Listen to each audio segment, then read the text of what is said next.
God, you gathered badge above and beyond and around the world. Well, I don't know why I'm talking like that. That was a weird intro. I apologize for that. That was really weird. Must be the green, I guess. But welcome to another edition of the Gathered Bad Review, and we are going to go over Gone Girl.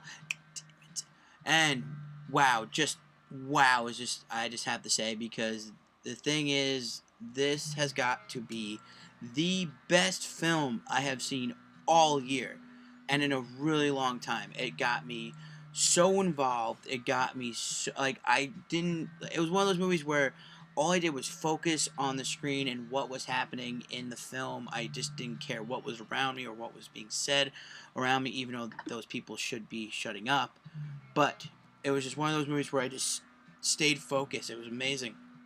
Ben Affleck may have put me in the chair, but the story and everything else kept me right there in that seat. I could not move, and I could not move an inch. I could not have been happier with this film and the way it was developed. The writing was nothing short of just spectacular. The acting and delivery was just incredible. Now, I don't know if you guys can tell, but I'm trying really hard here not to spoil anything for you guys, and I'm also trying not to be too excited. Either personally, if you check this out and you hate it, it might be my fault. It's going to be on me, and I don't want that. The thing is about this film is that, at least in my perspective, it ends up giving so much misdirection. If you think that person did something and it was actually the other person, no, wait, it was actually something happened with that guy, and that now it was amazing. It was a great brain teaser of a movie, because it kept you thinking, kept on your toes. It was very intense. It actually had me on a few points literally at the edge of my seat. I was literally like resting my head on the seat in front of me just so I can get a better view. And it was just amazing. I mean, Fincher, the director and writer, makes you physically go crazy watching this film. What I really enjoyed about this film, is that it's on a standard film that reaches maybe 2+ hours.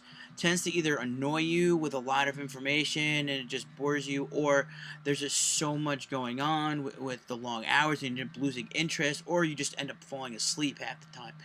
This film reaches about 2 hours and 45 minutes, I think, and that's with no trailers. Yeah, as soon as I heard that, I almost walked out before it even started.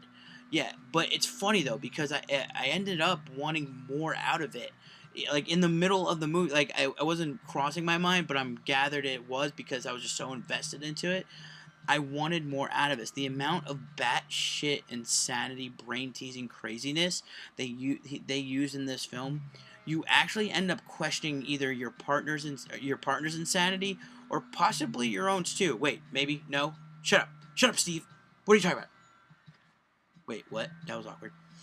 Anyway, Fincher just I'm just gonna slow clap you, sir, because you took everyone for a ride on this crazy train, and that's what I loved about this film, the way it was done, despite the weird, awkward jump cuts that they had, like for no, it had no business going there. It was just completely weird.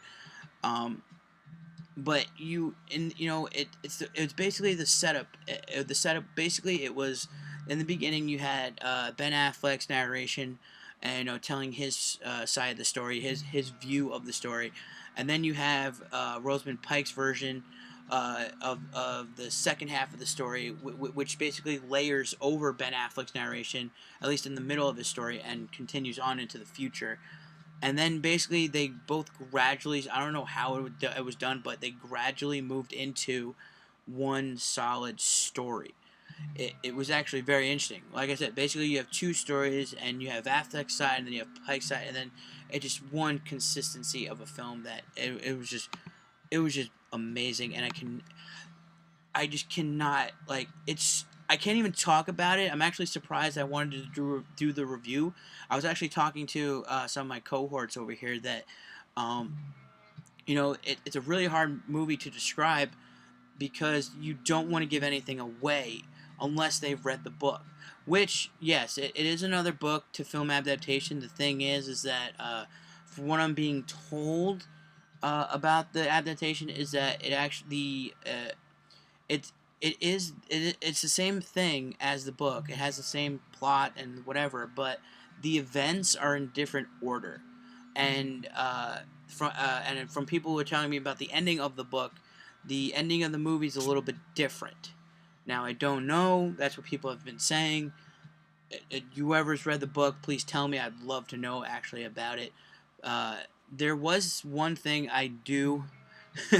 I did really enjoy doing. Now, keep in mind, I did this at an employee showing with just me and a couple of my friends, and then I saw it, in an actual audience filled with people that actually wanted to watch it. Um, there was a crazy amount of Batman jokes that we made, and it was just like way too easy. Like, I mean, extraordinarily easy to make Batman jokes in this film. Like, it was way too easy, and it was way too hard to not say them. But that's the only problem I had. Not, it wasn't even a problem. It just made the movie more fun. Although it made me lose focus a little bit. But that's pretty much it. But I gotta say, the performances in this film are just top notch, incredible. Affleck was on freaking point on his game in this one. Pike. Let's just say Rosamund Pike. Let's just say she was very convincing as the character. Okay, she blew my mind. All in all, the story was written amazingly. The acting was superb. It was everything you kind of wanted in this sort of a film. I'm clearly and highly recommending this film. I guarantee it. You want to go see this film. You're not going to want to lose out on this opportunity to see something really good. I mean, it's David Fincher. I mean, come on, man. It's David Fincher. Uh, just make sure you guys see this film. Also, make sure you guys stay tuned for my next adventure, which I believe is Denzel Washington's The Equalizer, where he kicks ass and takes names. So make sure, like I said, stay tuned for that. And bye!